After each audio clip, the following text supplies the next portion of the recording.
Good morning, everybody. Mr. Secretary of State, if I may.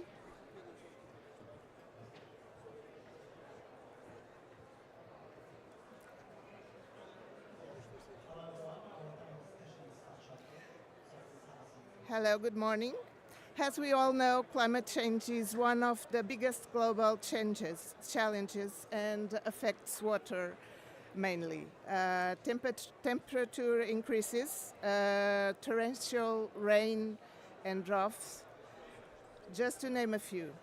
In this session, Águas de Portugal Group will share its response strategy to ensure sustainable water management and improve resilience to climate change. After a brief video, we will welcome Águas de Portugal team led by its chairman.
So, good morning, everybody.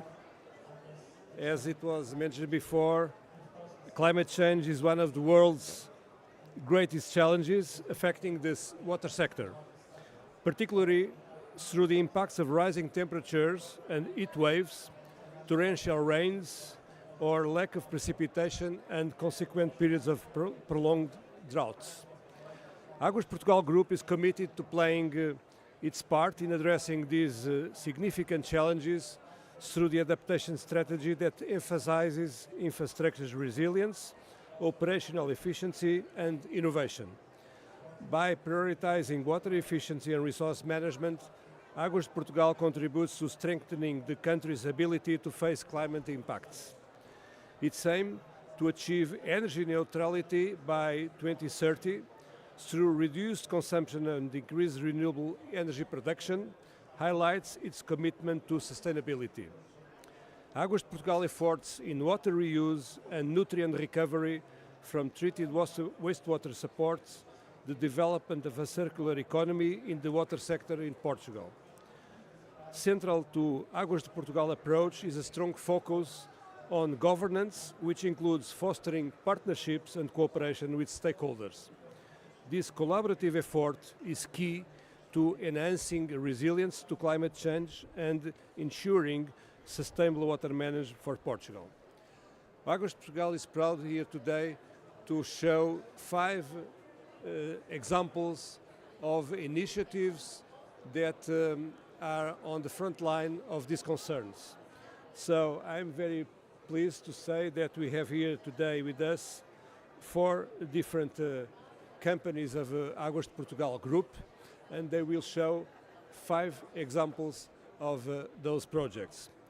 So it is my privilege to first ask my good friend Carlos Póvoa from Aveiro, Águas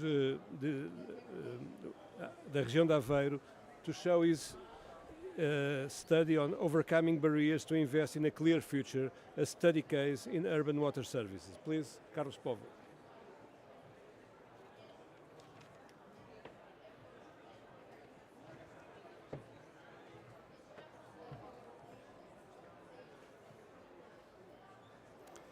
Good morning.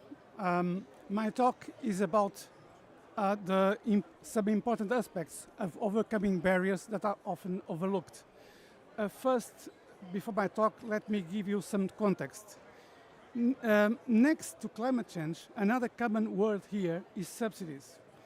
Non-developed countries expect to receive subsidies because energy transition and zero carbon is costly. For the scale of the financial effort that developed countries are facing, paying for what they have to do and for what others have to do, that will mean a reduction of wealth and income for firms and families in developed countries. Subsidies in such a scale are also likely to hurt the economies of non-developed countries as well because of the way the world economy works with its interconnections, with the potential to neutralize or greatly reduce the benefits from subsidies. I am not arguing about fairness, rather about consequences. How can we minimize that risk? Well, using subsidies just for what is strictly needed. Given this context, you may find interesting this story about the parsimony in the use of subsidies by a company, a water utility, that achieved important environmental results. Among the most important barriers that water utilities face in the progress towards sustainability are fragmentation and unsustainable tariffs. An AdP Group subsidiary, merged 10 municipalities into a regional system to achieve a regional system where tariffs were raised to achieve cost recovery. In more than half of the municipalities, the amount paid by each household doubled or more than doubled. Of course, that made us quite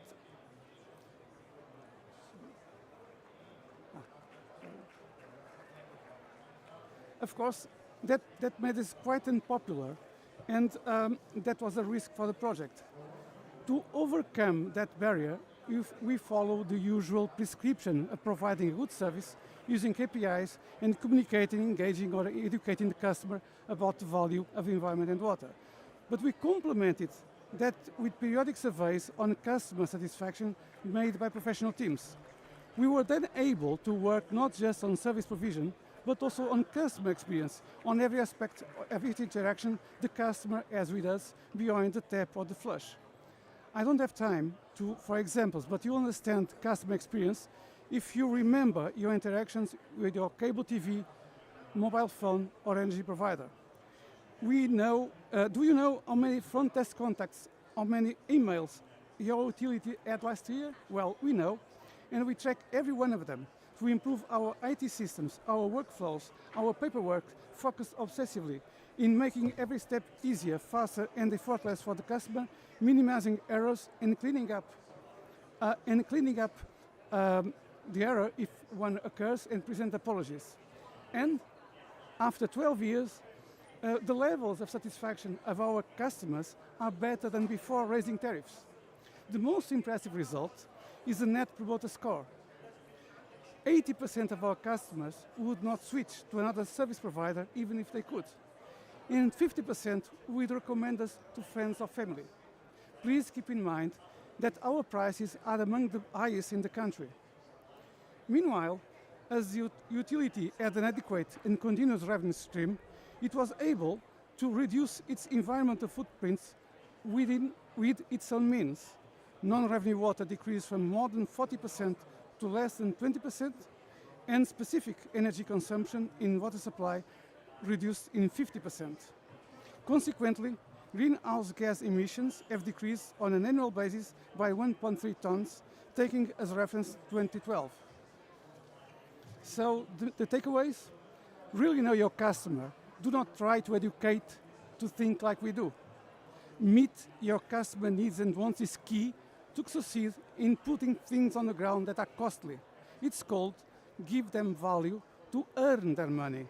This is a major cultural change that goes beyond education and implies a shift from service provision to customer experience, but it pays. Last, but by no means the least, we made progress without asking for subsidies, and if you receive them now, we'll be much more efficient and effective in using them. We built know-how, an organization, and management capabilities. Thank you for your attention.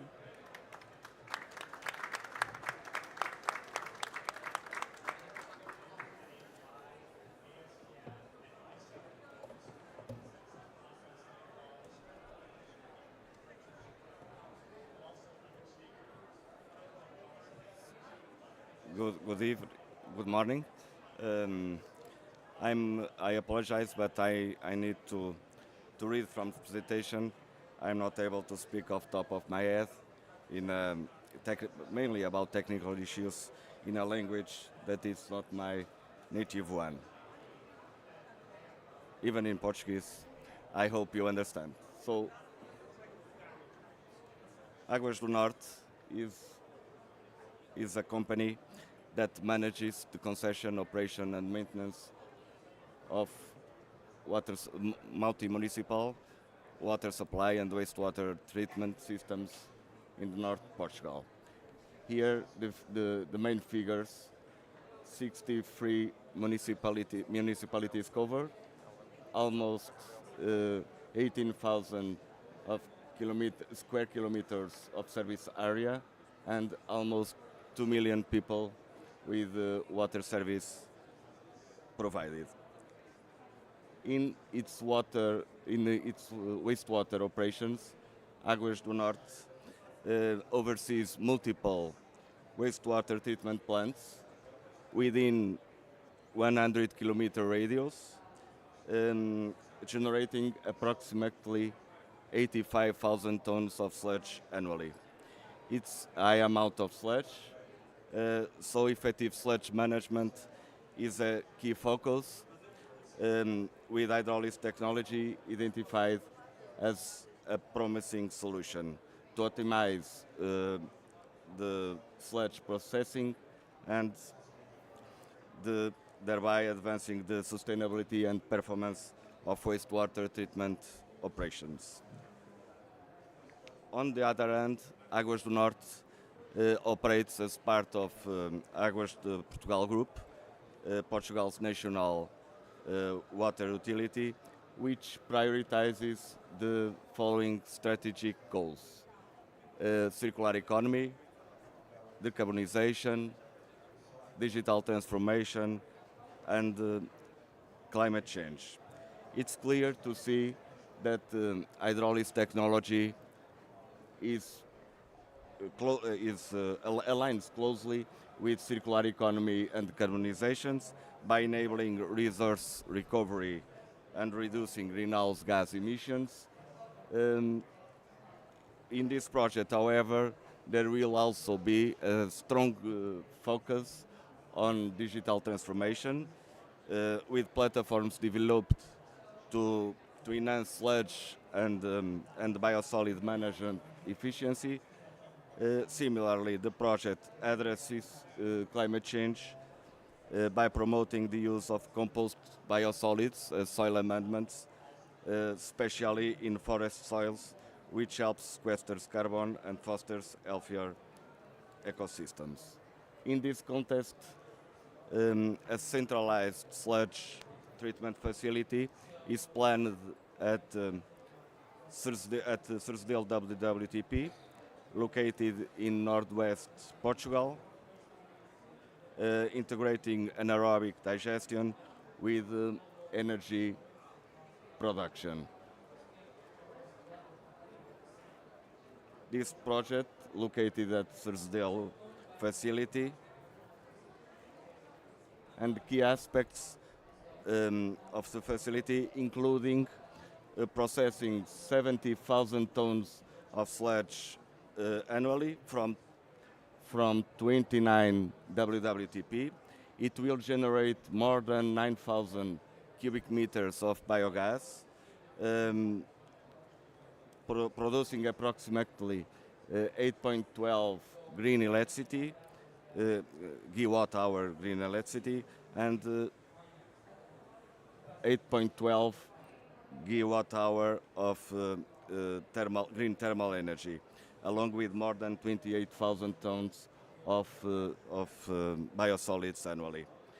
Key contributions towards the main goals include advancing circular economy and decarbonization, as previously mentioned,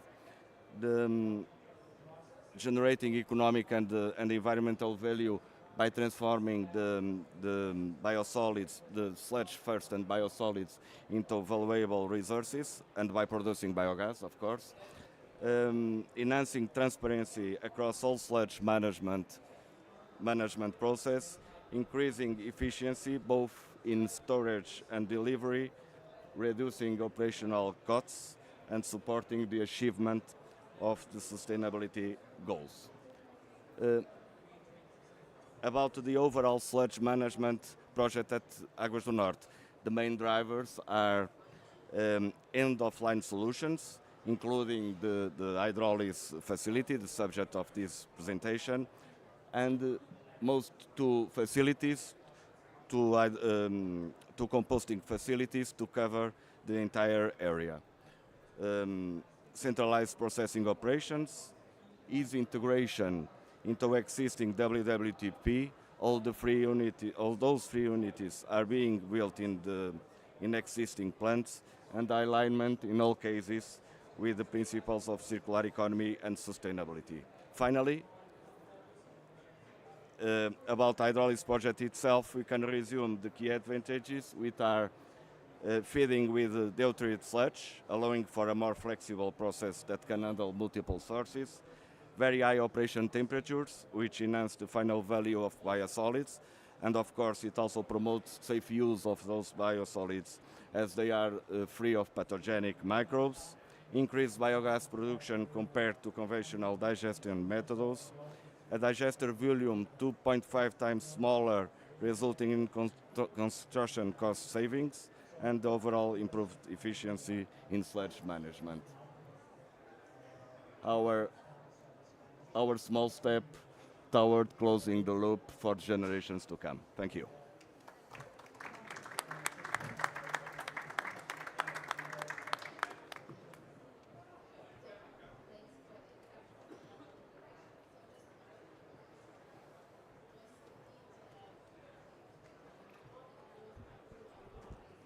So,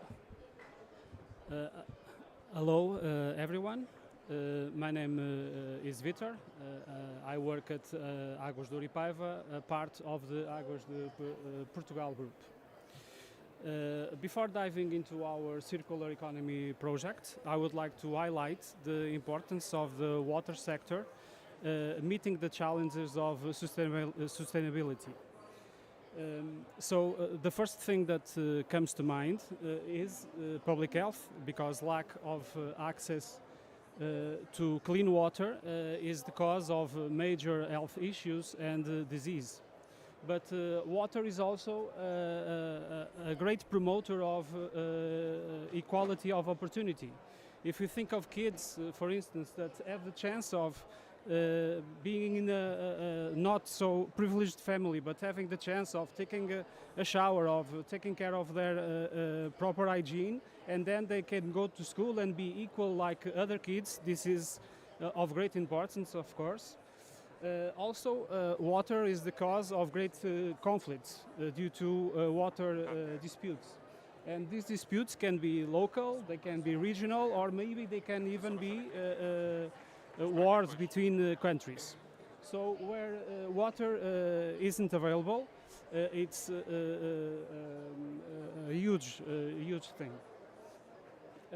Where water isn't available, normally we have to rely on private tankers, and studies say that that type of service is 3 to 6 times more energy consuming.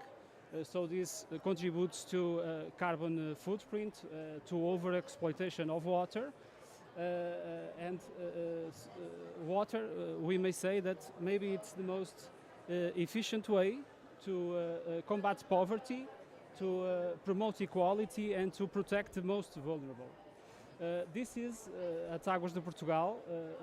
We see this service as our core mission, but it doesn't end here, because every day we try to run our operations based on values like efficiency, like resilience, like innovation, and of course a strong commitment with carbon neutrality, which brings us to our project today.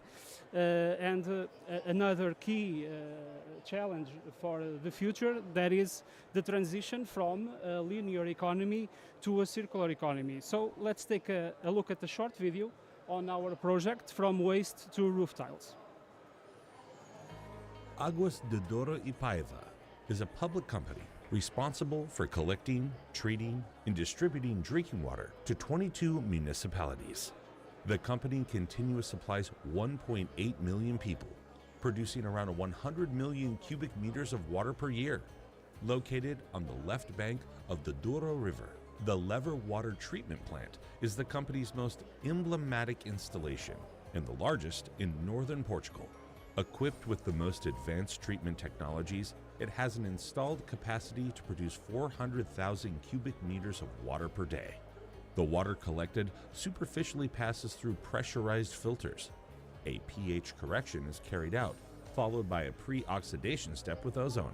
After coagulation flocculation, the water goes to the COCO-DAF units, counter current dissolved air flotation and filtration, which combine in the same location two treatment stages, flotation and filtration. In the first stage, the flakes formed are dragged to the surface by air microbubbles, and in the second, the clarified water passes through sand and anthracite filters, where the remaining particles are retained. Before going to the distribution network, the water is subject to final disinfection with chlorine. The dirty water resulting from the process is subjected to thickening and centrifugation, resulting in water clarification sludge. The objective of the project, from waste to roof tiles, a case of circular economy in the Portuguese water sector, was to find a sustainable solution for this waste, due to high environmental and financial costs resulting from landfilling. A research project was developed. Together with the Faculty of Engineering of the University of Porto, the Ceramics and Glass Technological Center, and a partner company, which studied several alternatives with the aim of preventing the sludge produced at the Lever WTP from having landfill disposal as a destination. Industrial scale tests were carried out, and the impacts of gaseous emissions produced with the incorporation of sludge into the raw material in the manufacture of ceramics were analyzed. It was concluded that the incorporation of sludge in the manufacture of bricks and later tiles was viable in a proportion of less than 3% of the raw material, thus becoming a 100% recovered waste. Currently, 1,700 tons of water treatment sludge result in the manufacture of around 13 million tiles per year.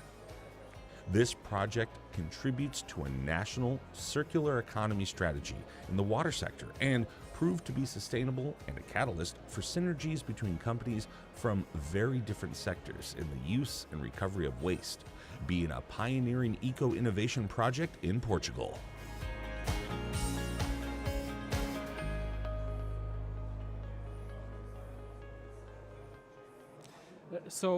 This is our project. Unfortunately, today we won't have the chance to go here on technicalities. But here the major takeaway is this: it's possible to turn waste into valuable resources. It's possible to get sustainable solutions for our environmental problems. And sometimes, like in this case, now we have a 70% cost reduction in our process. So just to end this we have already several awards, and I will just finally say that we, Águas de Portugal, based on the lovely city of Porto, for us it's amazing to see that sludge is gradually taking part in this beautiful scenario. So thank you all.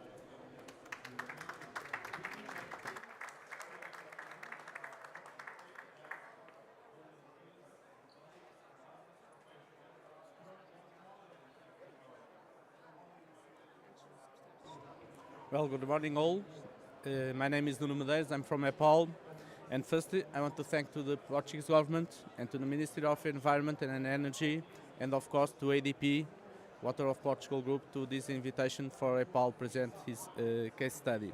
Secondly, Nepal is the water supply company with 156 years old and have a legacy very, very important. And remember, the Portuguese strategic plan for water supply, wastewater and stormwater has identified water efficiency and energy efficiency and decarbonization as key strategic approach, and how EPAL with this legacy can help to achieve these strategic objectives. First of all, remember that EPAL has built in the 19th century Alveolar Aqueduct. It was a 114 kilometers gravity feed open channel from Olhos d'Água to Lisbon. So with energy free. It's of course that if we do this in the past, why can we do in the future energy free water distribution system? Of course in the next years we need to develop, because the demand of water increase a lot, Tejo system, Castelo de Bode system and circunvalação system. That they were in both the three very high energy consumption systems. We are the largest operator in Portugal, and just give you two numbers. First, we supply water to 70 municipalities and also 30,000 kilometers square area of distribution supply water, and with a lot of assets in our structure. More numbers about the KPIs. Non-revenue water of EPAL is about 12%, and ADVT about 6.8% of non-revenue water. And in consumption energy, we have more or less 200 gigawatt hour per year of consumption. So, how we can improve neutrality at EPAL? First of all, reduction non-revenue water. We need to reduce non-revenue water. We need at EPAL and at ADVT, we need also to reduce inflow and infiltration reduction.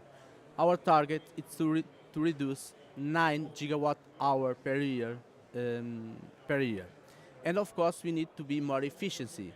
So we have implemented ISO 50000 energy management system, and we have also the water, that is an informatic system that monitoring all the pump elevators and pumps for be more efficiency. And in the other pathway to neutrality, EPAL produce self-energy. And how? With an investment of 50 million euros for an energy generation about 66 gigawatts per hour year of production. And we distribute this energy generation between all the system at EPAL. And we have also a control center for energy and carbon, because it will be very difficult to manage the new generation energy with the mainstream process of exploitation the system. So the conclusions at our project is that if we need to do the business as usual, and we get usual, okay? So we need to be more efficient, we need to reduce losses, we need to reduce inflow and infiltration, we need to produce more energy, and we need to explore alternative pathways to achieve energy neutrality. But there are some, I call it the dark forces of neutrality energy.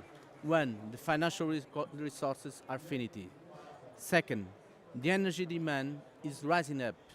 We need more energy to the process, and we have regulatory and legal issues that increase that demand.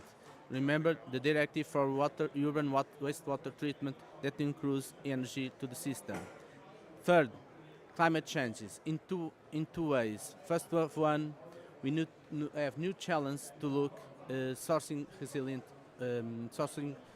water. But these resilient sources probably will be more energy consumption. So this one is one of the dark force, and another one is the migration of the people for the cities. For last, we need also to think out of the box. We need to digitalization more the urban water cycle. We need to re-engineer infrastructure for innovation and create energy neutral water and wastewater system. And we need to reinvent ourselves, our utility, and our team. The opportunity is closing fast, and we need to do it right now. Thank you very much.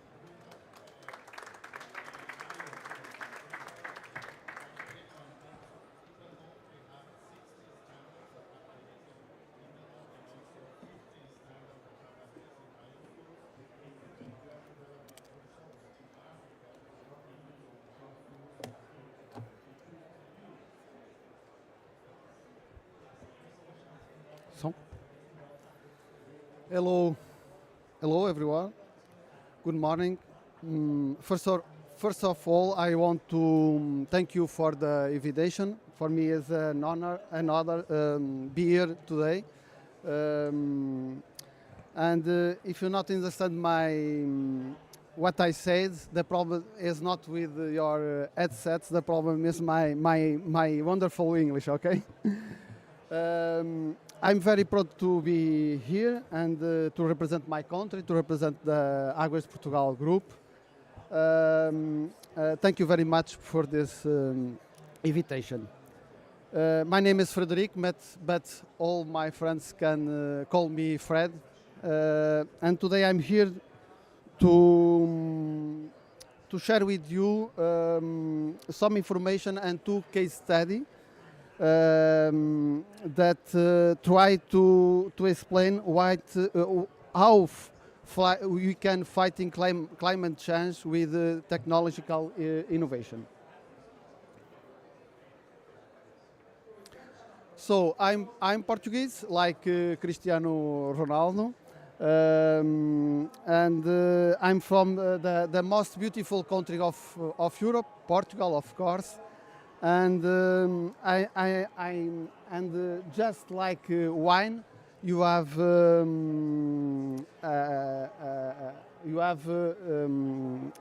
excellent tap water drink. I work at the company Águas do Norte of the group Águas de Portugal, and you have two types of activities: water and sanitation system management. And we serve almost 2 million of people in the north of Portugal, about 20% of the Portuguese territory.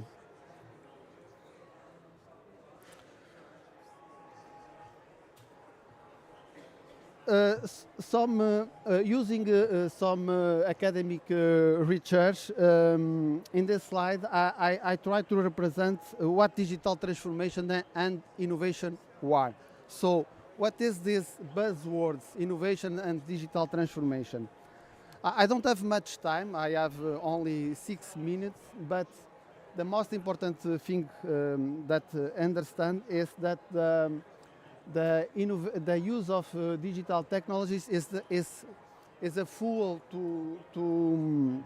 to innovation and create value for our organizations. And the value created, it's not only financial. The value can do, for example, a better environment and more well-being for people. So the positive impact of the digital transformation, the innovation, can generate greater operational efficiency and contribute to a more sustainable industry and society. So for us, the digital innovation is one of the keys to fighting climate change, turning challenge into opportunities and creating value for a sustainable future. Normally, we look to water crisis and opportunity as a big problem. Maybe it's time to change the mindset, and I think it's a great opportunity to innovate and create new technologies. In the same in this sense, our company has certified an innovation management system and implemented an innovation strategy with 5 pillars, 5 dimensions, and one, as you can see in the slide, the digital is one of them, and it's important.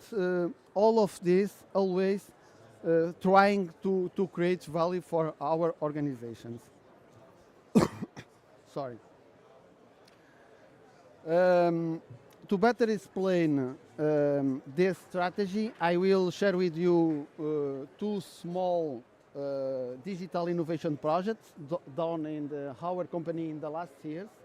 The first case study is the Center of Alerts and Notifications, the CAN platform. This platform analyzes more than 2,000 different points and locations, almost 45,000 alarms from industrial systems and 40,000 and external data source with other data. The platform integrates with other platforms and with artificial intelligence. It can anticipate some operational problems. All this information is overseen by the water sea, the control room. The value created by this project during these last years is important for us. I share with you some numbers. In summary, we have saved more than 100,000 euros. We have saved more than 9,000 hours of work, more than 200,000 kilometers of travel reduced, and more than 35 tons of carbon have been avoided. And the second case study is a project with water home meters. 1,400 digital meters as installed in homes in 2 control zones, one in the urban typology and the other in the rural typology. In this another example, I think is small, but this is a good example of how innovative digital projects generate value. And in this case, in summary, you have saved more than 50,000 euros. You have saved more than 150,000 cubic meters of water, and almost 400,000 kilos of carbon have been avoided. Finally, I don't know if you know this guy, Bill Gates, but I agree with him. Without innovation, we will not solve the climate change, and you believe with the help of the planet, you need the innovation. Thank you very much.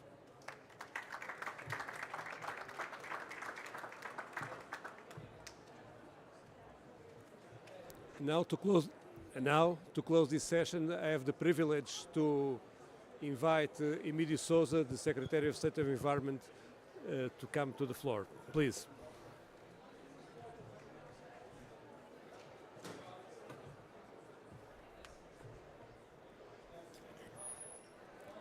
Thank you.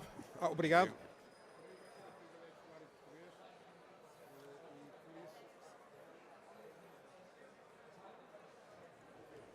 É o verde. Tá.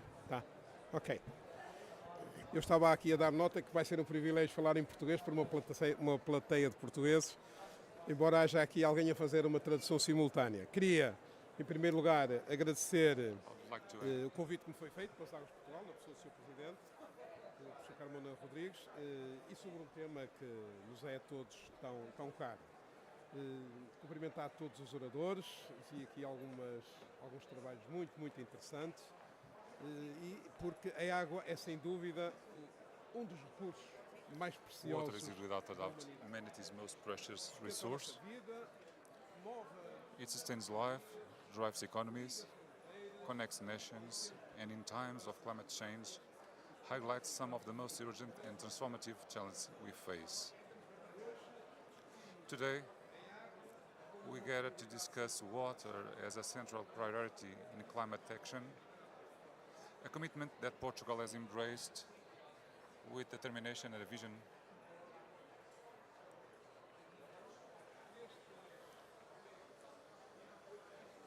for the future. In these just first 8 months of our administration, we have taken decisive steps by launching the Water That Connects strategy. This multi-sector initiative ensures environmental and social sustainability while safeguarding water supplies for all essential uses.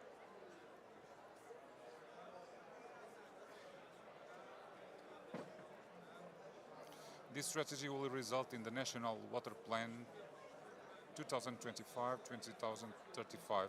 It includes transformative investments to explore new water sources, which are not yet common in Portugal, such as the Algarve desalination plant, the use of treated wastewater, and interconnections between neighboring water systems. These investments are primarily intended for human consumption, but will free up water for other uses.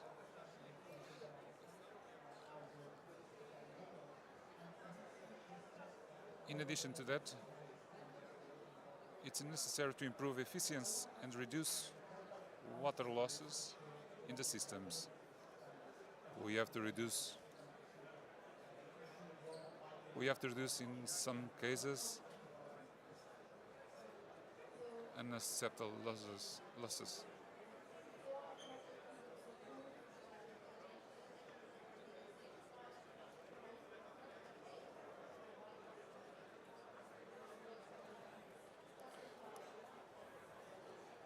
And these measures address immediate needs while preparing the country for a resilient future.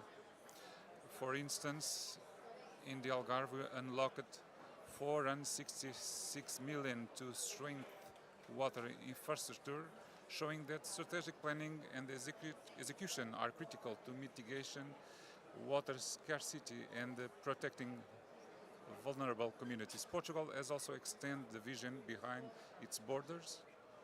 We led the drafting of a joint letter to the European Commission signed by 21 EU member states, urging the prioritization of the water on the European agenda. This letter calls for comprehensive action, adequate funding, innovation, and international cooperation. Let me be very clear. The urgency is undeniable. Every year, 20% of European territory and 30% of the population experience water stress. The economic cost could reach 65 billion euros annually by the end of the century.